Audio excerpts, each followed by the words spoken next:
New takes on women's traditional roles, wife, nun, whore. We are going to be reading the works by Anna M. Evans and Jehanne Dubrow today.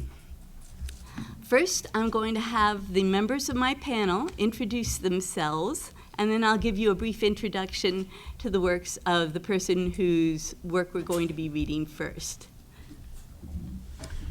I am Dr. Maureen Sanders-Stout from the Philosophy Department.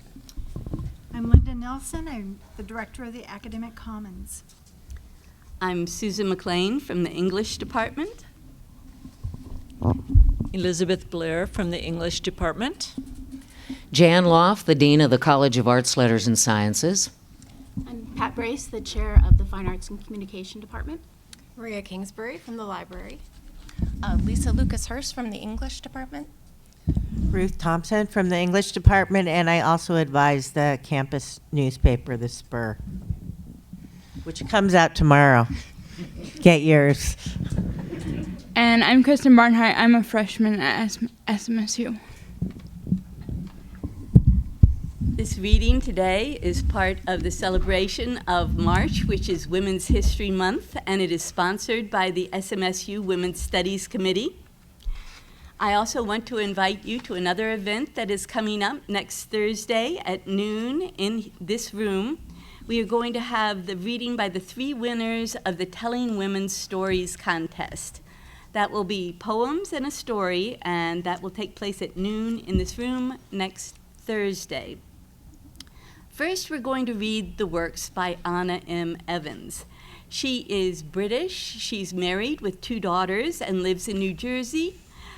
She got a Master's of Fine Arts from Bennington College in Vermont, and she edits the journal, The Raintown Review. She also teaches at West Windsor Arts Center and Richard Stockton College in New Jersey. Her first book, Sisters Courtesans, is about women throughout history who were either celibate, usually for religious reasons, such as nuns and priestesses, or else sexually active outside of marriage, such as concubines, courtesans, prostitutes, or other outsiders. And as I say, a signed copy of this book will be given away at the end of the reading, and we will start with her works.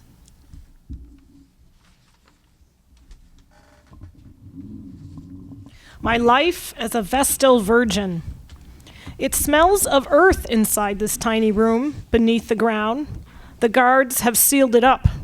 A tallow candle gutters in the gloom, illuminates the single bowl, the cup. I couldn't know when, as a child of 8, I was delivered to the sacred fire. What torture lay before me in this fate? A woman bound by rules, ruled by desire. I fought the way my blood sang with the need. But when he kissed me, something wild and sly uncurled within me, desperate to be freed. Yes, I still want him, even as I die. I broke my vow, and yet the hearth stayed lit. Whatever insults Rome, men bury it. The next poem is entitled My Life as a Docta Puella, and Docta Puella translates as Girl of Learning. My life as a Docta Puella. A poet is in love with me. He writes about my soft skin and my silken hair, then rages that I spend so many nights with other men. It's sweet of him to care. He's handsome, young, and pretty good in bed. Plus, I like hearing him declaim his verse. But poetry, alas, won't buy me bread or put denarii inside my purse. I have to ply my trade with rich old men who paw me and have problems getting hard. And when I'm with my poet once again, he's sulky as a child and on his guard. I wish he were a wealthy entrepreneur. I didn't study Plato to stay poor.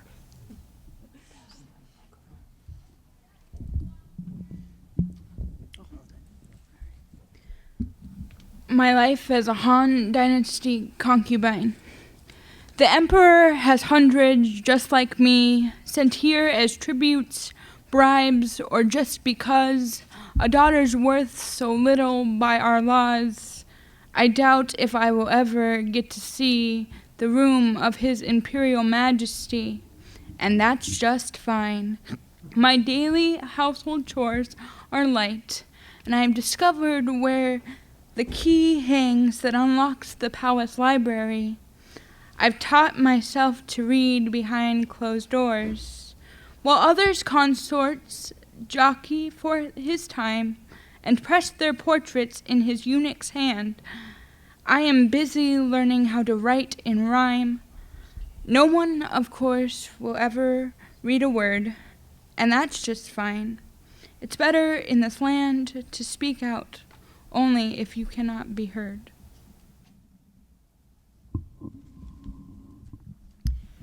My life as a druidess. I stir the steaming entrails on the ground with my oak stick. The pattern that resolves is just a frame to hang my words around. The subtle art of prophecy involves seeing what the king wants to come true, so the restraint that holds him back dissolves. I listen, scheme, and figure the long view. The Romans gone, the Celtic people whole, and set the course we need to get us through. A little theater's all it takes. I roll my eyes back, mumble, wail. He doesn't guess how much the kingdom's under my control. Or if he does, he's wise enough to bless the greater wisdom of his druidess. My life as a serving wench of the Round Table. Everyone seems to think those knights were sainted. I have to say I didn't see much sign, and I was, how to put it, well acquainted with quite a few of them. I served their wine. After a jug or two, they would get loud and try to feel me up. Gawain was cute. I let him have me right before he vowed off women. Gareth acted like a brute and tried to force me, but I got clear. Percival, well, he was kinky, and so was Kay. Lancelot would call me Guinevere. I did love Galahad, but he was gay. King Arthur, though a noble man and kind, was, to all their faults, completely blind. This next poem is about King Charles, one of King Charles II's mistresses, and it refers to Peter Lilly, who was a well-known portrait artist of the time who painted many of those mistresses. My life as one of King Charles II's mistresses. There is a portrait of me. I look pretty, perhaps a little too much skin on show, but Peter Lilly captured me, a glow I had when 19, mischievous and witty. I could have had my pick of the whole city, but then the king was quite the man, you know, and for the 7 months he was my beau, I was content. Indeed, it was a pity my husband found us out and sent me down to his estate 100 miles from town. But silver linings, when the Black Plague struck, I wasn't there, nor was I, with more luck, when our fine mansion burned to the ground. My husband's corpse, alas, was never found. My life as an Apache scout. White men are afraid of me. Their wives simper in long skirts. I ride and fight, sworn to defend the honor and the lives of the Apache people. In the night, I sometimes foxwalk through their clumsy camp and listen to their snoring. In the day, I track them clearly by the noisy tramp as they pass through our woods. They're easy prey. But they have guns. We steal them when we can. I taught the chief, my brother, how to shoot. And they outnumber us. We need a plan. Better than raids and ambushes en route. As for this drink that makes our braves' heads thick, enough. We've got no chance once we get sick.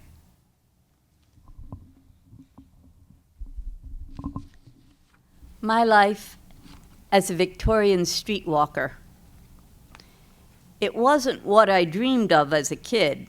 I thought I'd get the factory or the mill, but Ruddy Barry knocked me up, he did. And then the baby kept on falling ill. I share a basement with a girl called Nell, and we take turns to go and earn the rent. Most of the blokes are ugly or they smell, though every now and then you get a gent. I mostly think about me little boy, not God or punishment for mortal sin. He is the only thing what brings me joy, and what's the point?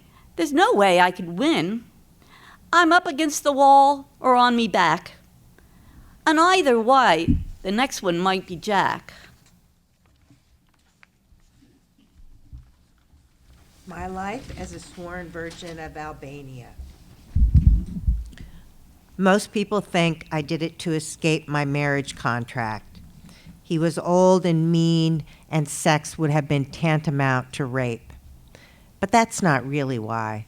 Thing is, I'd seen my sister marry, bear 3 kids, then die a virtual prisoner, and I wasn't keen to live that life. No, I preferred to try alcohol and cigarettes, to play guitar and gamble, even fight, if I so chose. Of course, the other women say I'm missing out on what men bring to bed. Frankly, I'd take my right hand any day. My sex life may be locked up in my head, but I will be a free man till I'm dead. The next poem is entitled My Life as a Gangster's Moll, and originally the term moll meant prostitute, but by the 1920s, 1930s in the United States, it became a definition for girlfriend, a gangster's girlfriend. My life as a gangster's moll. I'd been to good schools, but I wanted more. Liquor, danger, bad boys, lots of money. He was handsome, charming, and he swore we would be rich. The scam we planned was funny. After I lured this old guy into bed and posed for snaps, we threatened to tar his name unless he promptly coughed up loads of bread. An easy rip-off called the Badger Game. I don't know what went wrong. All seemed on plan. The first installment came through right on time. Perhaps the bills were marked? Anyway, my man died in a shootout with the feds. Now I'm under an alias and on the run. I'm not sure what comes next, but geez, it's fun.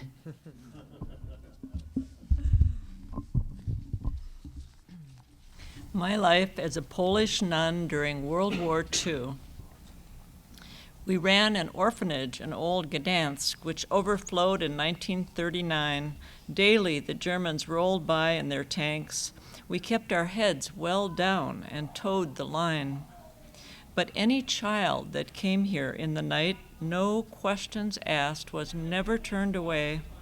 Starving, beaten, sick, half dead with fright, Christian or Jew, with orphans, who can say?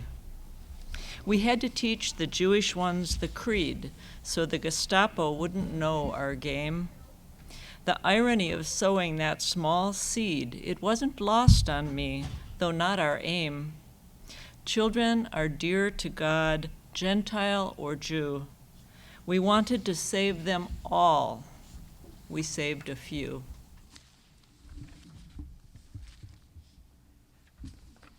My life in the Jim Crow South. I've always gone to church with Mom and Pa and liked it fine, but this new preacher man is different. He's against the Jim Crow law. Pa keeps saying that the Ku Klux Klan is gonna whip his ass, but he ain't scared. He's from the North and got himself a plan. Preacher says now we all gotta be prepared. I'm so hoping things will change around here. He's been getting the old schoolhouse repaired. I'm gonna learn to read and write next year. Preacher keeps saying what white folks say is lies. He's real smart, but I still feel the fear when I gotta walk by them old white guys and Mr. Collins just looks at me with them eyes. The Missionaries of Charity are the order of nuns started by Sister Teresa. My life in the order of the Missionaries of Charity.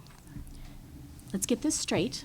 The woman was a saint, whether they make her one or not. At 20 for her, I left a world of shallow plenty, and on that count I will offer no complaint. Like her, I followed God's specific call to help the poorest of the poor, got sent to one of her homes for the dying, whose intent was to provide a noble death for all.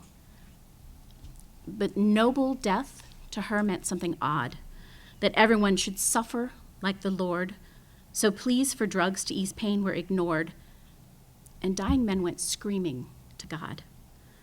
I couldn't deal with it, so I resigned, citing ill health.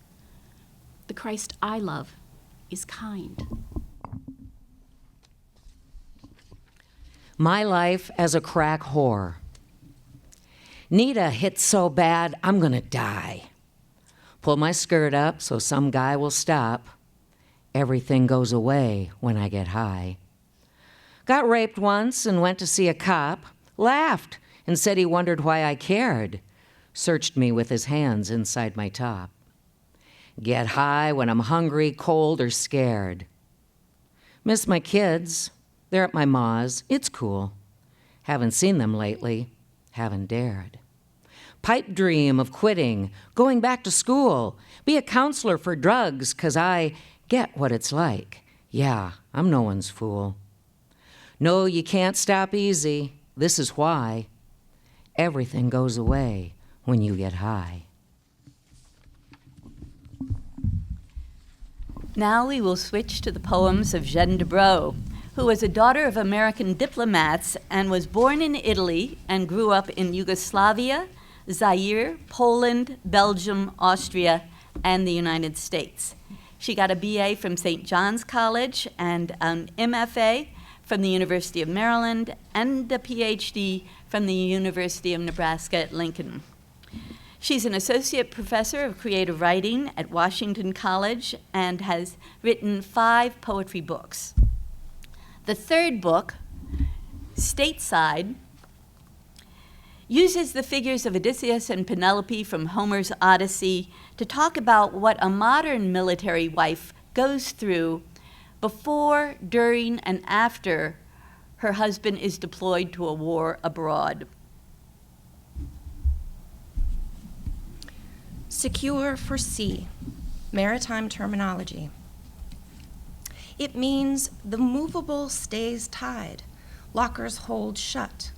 The waves don't slide a metal box across the decks or scatter screws like jacks. The sea like a rebellious child that wrecks all tools which aren't fastened tightly or fixed. At home, when we say secure, we mean is letting go of him. And even if we're sure he's coming back, it's hard to know. The farther out a vessel drifts, will contents stay in place or shift?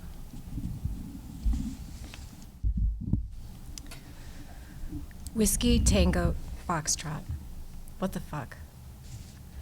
Foxtrot the Navy, I yell into the phone, the first time that my husband groans, deployed. A word we've waited for since war began 4 years ago. Let whiskey slide as slow as bullets down my throat. Let foxtrot be both verb and noun. Foxtrot the Navy, I say again, but softer than before, as if the whisper of a dance could keep him here. I need a shot of whiskey just to take the news, a song in 2/4 time and rhinestone shoes. Foxtrot, I sigh. Third time's the charm in everything but war. Oh, ugly, big, sublime. I'm buzzing with white noise. Call in the dancing girls, the boys who swallow slugs from jerry cans, moonshine sloshed to the brim of each canteen. Let whiskey taste toxic as benzene.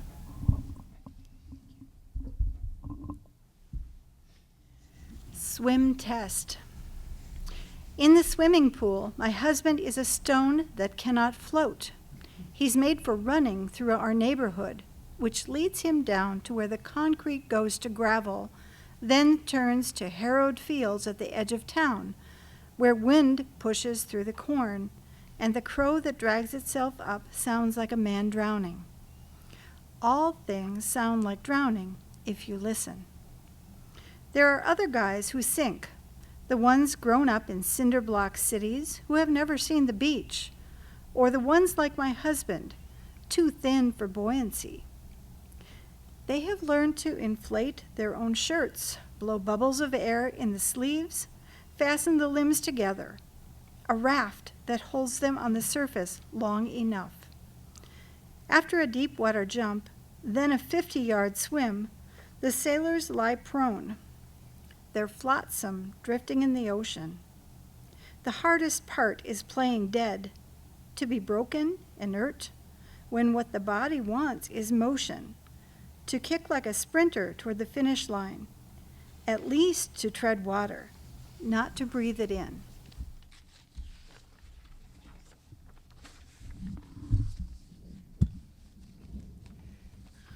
The dog and I are first among the things that will not be deployed with him. Forget civilian clothes as well. He shouldn't bring too many photographs, which might get wet, the faces blurred. He only needs a set of uniforms. Even his wedding ring gives pause. What if it fell? He'd be upset.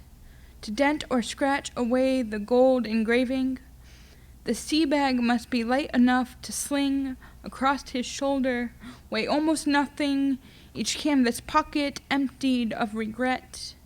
The trick is packing less. No wife, no pet, no perfumed letters dabbed with I loves yous, or anything he can't afford to lose. A short study of catastrophe. We're arguing about his health again because all men are fools, he swears. I won't be anywhere near the fighting. I try to laugh, but can't. Imagining the photographs of Humvees overturned like dead roaches, so burned their shells curl back to show the offal packed inside. Guys die just from driving from the base. The fucking place is cursed, I say. It's hard remaining calm. Each conversation holds a roadside bomb. A sniper in the window, insurgents on the ground below. Tell me, how did the Greeks learn beauty from that sudden truth we call catastrophe? The king disposed with 3 quick blows, the wailing child, the wife, and always then the falling knife. Against war movies. I see my husband shooting in Platoon, and there he is again in MASH. How weird to hear him talk like Hawkeye Pierce. And soon I spot him everywhere, his body smeared with mud, his face bloodied. He's now the star of every ship blockade and battle scene. The Fighting 69th, A Bridge Too Far, 3 Kings, Das Boot, and Stalag 17. In Stalingrad, he's killed, and then he's killed in Midway and a few good men. He's burned or gassed, he's shot between the eyes, or shoots himself when he comes home again. Each movie is a training exercise, a scenario for how my husband dies.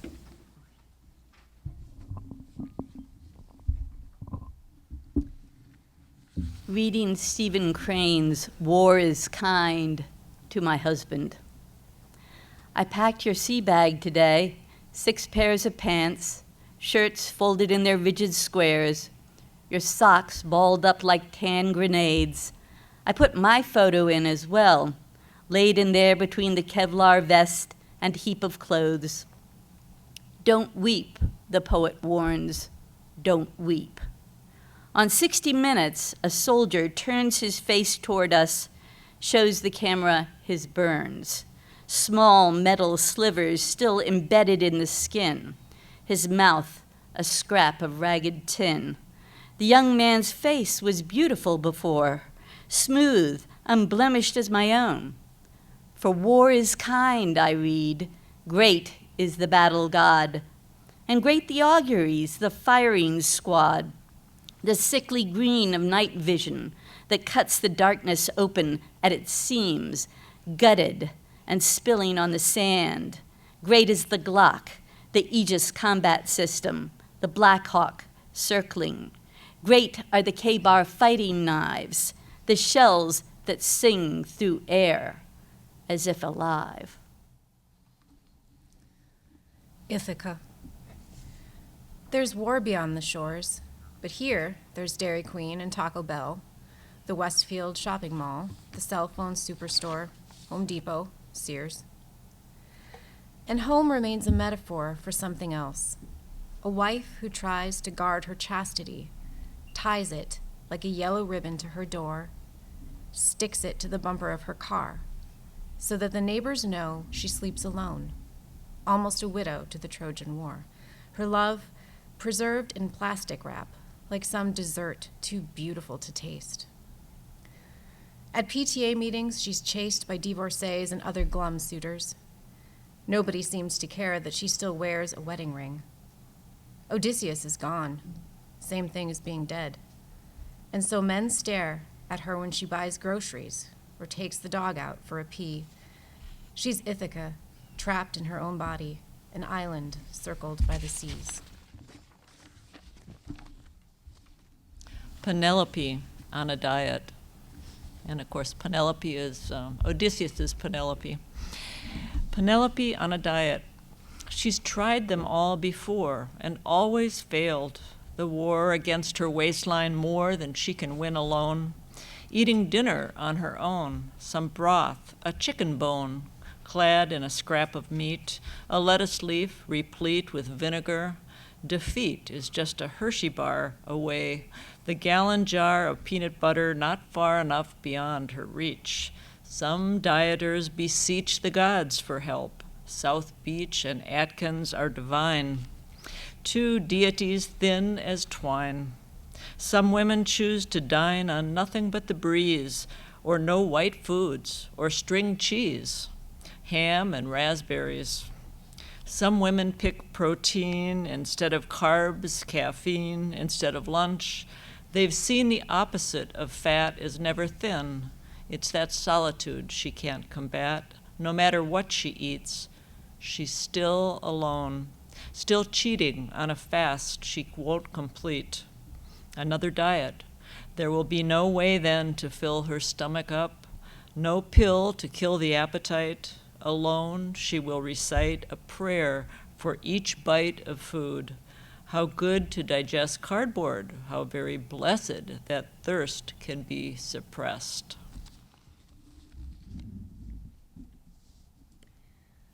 Penelope considers a new do. The magazines declare, don't ever cut your hair just after breaking up. So what if he's been absent nearly 20 years? Fact is, each day the loss feels new. The shears still biting as the first time they'd been honed.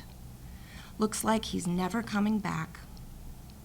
You've moaned for 2 decades about the shroud of bangs which veils your face, the way your ponytail hangs down your back like a ragged piece of rope.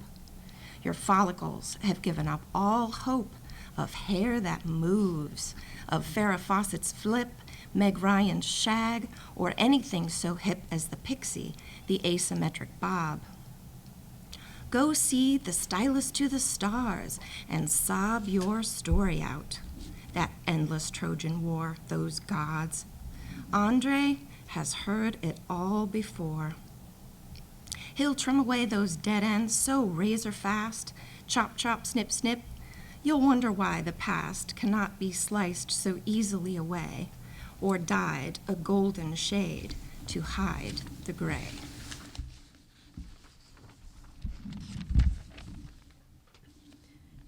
Excuse me. Penelope, stateside.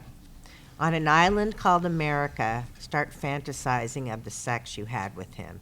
Go shop for bras and lacy thongs at the PX, black garters, bustiers, a cream that leaves your body woven silk, a self-help book for self-esteem, a bag of M&Ms, skim milk to keep you thin, and lean cuisine, you hate to cook for one. Or buy a pair of True Religion jeans, the denim pressing on each thigh so that there's no sensation but blue fabric like a second skin. No lover's touch more intimate than the zipper pressing in. But don't forget, he may come home so torn that purchases won't mean a thing, not the Posturepedic foam pillow top mattress or the sateen duvet. He won't be satisfied by eiderdowns or bedspreads sewn by hand, still numb, because he's stateside and dreaming of the combat zone.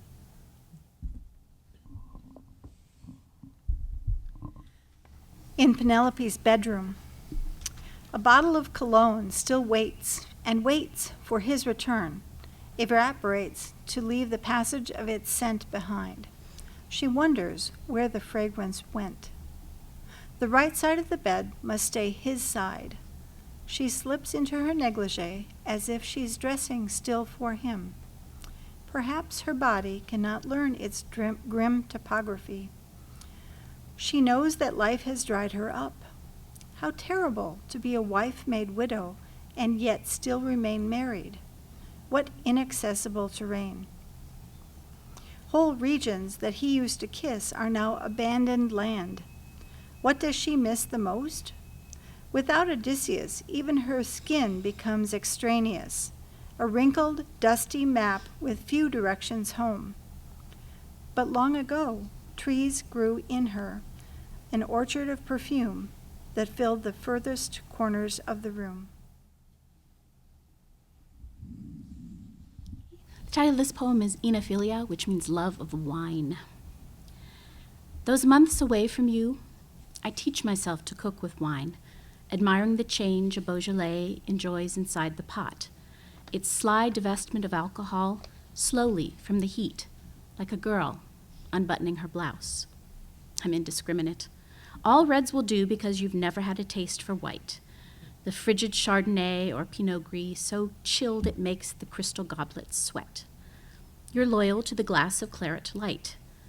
I'm talking warmth and things that need to breathe before they're sipped. I mean the old varietals, picked and stomped on, a purple bruise delicious for its pain, the grape skin's shredded gauze. And so I plan a week of meals that are a lesson in desiring, like Tristan und Isolde, where consummation never comes and booze is an excuse for letting loose again.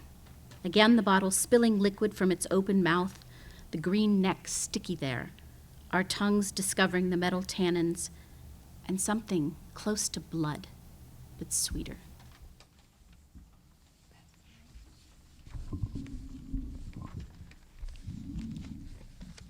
Situational awareness. These past few weeks, I'm more than just aware of where he is. I'm hypersensitive, stretched thin as a length of wire, a hair trigger mechanism. Nothing can live near me. I twitch each time the telephone rings through the dark, so like a warning bell, I want to run from it, escape the green zone of this house. Who said war is hell? Well, waiting can be worse. Show me a guy shipped overseas, and I'll show you a wife who sees disaster dropping from the sky. The ambush always comes. Her husband's life, a road of booby traps and blind spots made to hide the rock, the shell, the thrown grenade.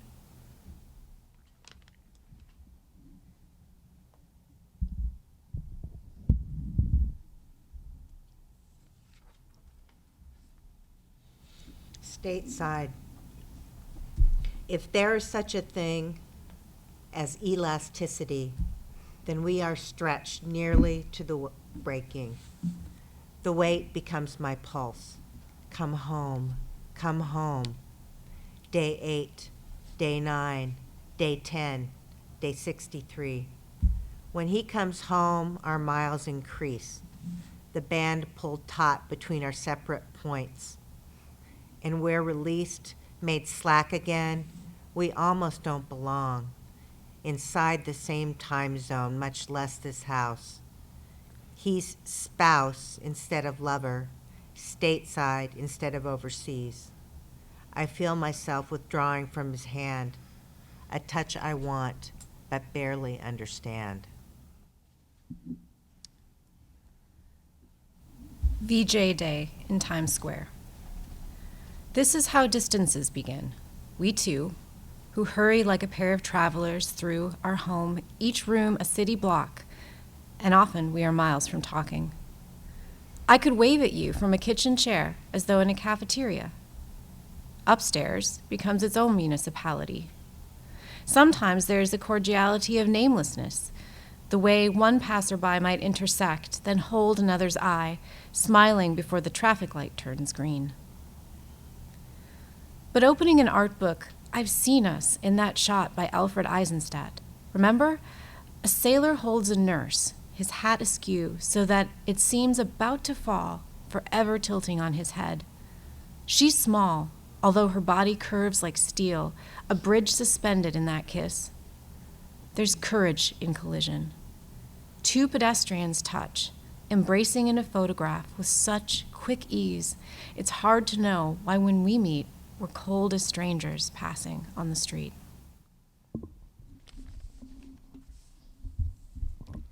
Navy housing. On Jones Street, every house is painted white, each door is white, and every yard adheres to certain rules. The grass at crew-cut height, an apple blossom tree bent toward the sun, a single bush trimmed squat and round and so symmetrically it seems man-made. No one can deviate from others in the row. How easily I lose myself out here. Even the dog can barely sniff his way back from the park. Was it a left we took? A right? Perhaps it's safer just to stay indoors than go off course again. Oh, look! Another flag, another garden gnome, another sign proclaiming home sweet home. Well, that concludes our reading, and we're going to hold the drawing now. Is there anybody who came in late and who wanted to enter the drawing before we draw a name for the free copy of the book? Okay, then.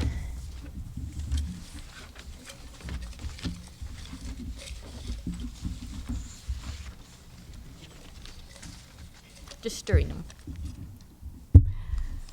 Okay, and Kristen Barnhart wins it. Bravo. And thank you all for coming, and I hope some of you might come for our next reading on Thursday, March 24th, of the Winners of Telling Women's Stories contest.